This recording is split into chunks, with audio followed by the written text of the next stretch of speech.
कहते हैं जरूरत से ज्यादा होशियारी सबसे बड़ी समस्या का कारण बनता है। तुर्की कुछ वैसा ही कर रहा था। अभी तो 12 घंटे भी नहीं बीते थे, लेकिन तुर्की के अंदर हड़कंप मच गया और यहाँ तक कि तुर्की के आसमान में वायुसेना मंडराने लगी। जानेंगे पाकिस्तान के बाद बांग्लादेश के लिए तैयारी कर रहे तुर्की को सबसे बड़ा झटका कैसे लगा है और क्या इस सब के पीछे कहीं भारत का हाथ है। जानेंगे क्या है मामला, इसके अलावे बहुत कुछ। आइए जानते हैं इन खबरों को विस्तार से। इस वक्त पूरी दुनिया लगभग भारत के शरण में आ चुकी है। जब महामारी का काल था उस वक्त से भारत ने खुद को इस तरीके से बदलना शुरू कर दिया कि भारत की पहचान दुनिया की राजनीति में भी बनने लगी और दुनिया इस बात को समझने लगी कि हमें अगर मदद कहीं से मिल सकता है तो वो भारत से ही मिल सकता है। जैसा कि दवाइयों का मामला हुआ, दुनिया भर में दवाइयों की सप्लाई भारत ने की और महामारी काल जब छटा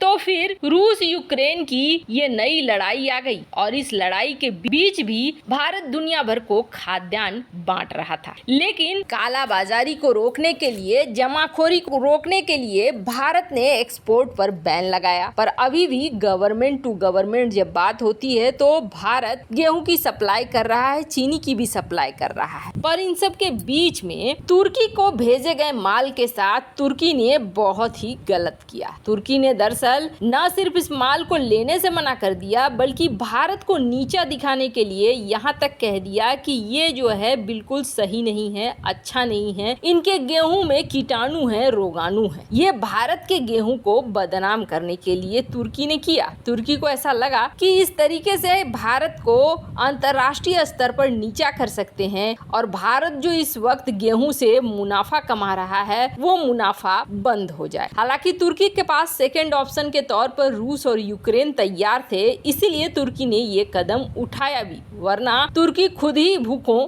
मर जाता। पर तुर्की सिर्फ यही नहीं कर रहा है, भारत के लिए गड्ढा सिर्फ इन्हीं देशों में नहीं खोद रहा है बल्कि हाल ही में पाकिस्तान में जो TB2 ड्रोन मिले थे उसके बाद तुर्की बांग्लादेश के साथ कुछ ऐसे समझौते कर रहा है जो समझौते भारत के लिए सही नहीं है। अब कहा जा रहा है कि तुर्की और बांग्लादेश के बीच जो 5 डिफेंस के वर्क स्टेशन बनाने की बात हुई है और इस पर काम भी शुरू होने की बात हो रही है, उसके साथ साथ बांग्लादेश को TB2 ड्रोन्स देगा तुर्की। अब ये बख्तियार ड्रोन बांग्लादेश लेगा। वैसे तो इस वक्त बांग्लादेश की जो PM है वो भारत की हिमायती है और रिश्ते दोनों के बीच अच्छे हैं, लेकिन जिस तरीके से कट्टरवाद बांग्लादेश में बढ़ रहा है उसके बाद सवाल ये उठता है कि क्या तुर्की यहाँ पर सफल हो जाएगा एक गठबंधन बनाने में। अभी हाल ही में पाकिस्तान के जो PM हैं शहबाज शरीफ, उसने ये स्टेटमेंट दिया कि जो तुर्की का दुश्मन है वो हमारा दुश्मन है और अर्दोगन ने भी ये बात कहा कि कश्मीर मामले में तुर्की पाकिस्तान का समर्थन करता रहेगा। पर इन सब के बीच में बांग्लादेश से तुर्की की बढ़ती नजदीकियां भारत के लिए एक बड़ी समस्या थी। अब आप सोचेंगे इतना कुछ कर रहा है तुर्की जो कि खुद ही कंगाल है। इस वक्त पाकिस्तान और तुर्की को कहा जाता है दो फटे हाल मजनू, तो फिर क्या भारत कुछ नहीं कर रहा है? भारत सिर्फ देख रहा है और गेहूं भेज रहा है।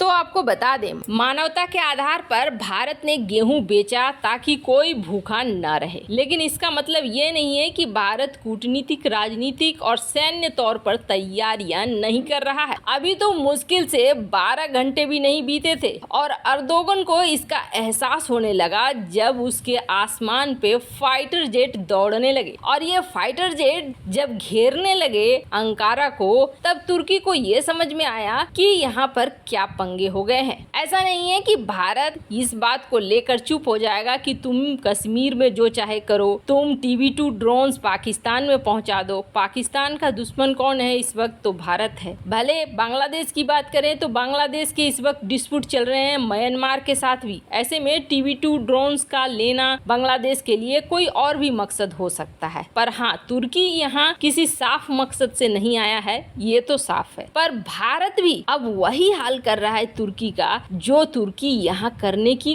कोशिश कर रहा है, कर नहीं पा रहा है। दरअसल जिस तरीके से आप भारत और पाकिस्तान के रिश्ते देखते हो ना, वैसा ही एक रिश्ता तुर्की का है ग्रीस के साथ। तुर्की का इस पड़ोसी के साथ बिल्कुल भी नहीं पटता है और ये पड़ोसी अब भारत के साथ रिश्ते को बहुत तेजी से बढ़ा रहा है। पहले चूंकि यही अर्दोगन भारत के साथ बहुत अच्छे रिश्ते रख रहे थे, तुर्की और भारत के बीच रिश्ते बहुत बढ़िया थे, जिसकी वजह से भारत कभी ग्रीस को भाव नहीं देता था। ग्रीस के प्रेसिडेंट, ग्रीस के पीएम हमेशा से चाहते थे कि भारत एक समझौते पे आगे बढ़े और इस समझौते पे तुर्की को घेरने की बात भी थी। लेकिन तुर्की चूंकि दोस्त था, इसलिए ग्रीस को भारत ने कभी भी मौका नहीं दिया। पर अब धीरे धीरे ग्रीस और भारत के बीच न सिर्फ डिफेंस पैक्ट साइन हो रहे हैं, बल्कि इसका कमाल भी देखने को मिला। मात्र 12 घंटे के अंदर अर्दोगन ने भारत के गेहूं को रोका और इसके कुछ ही घंटे बाद फाइटर जेट तुर्की के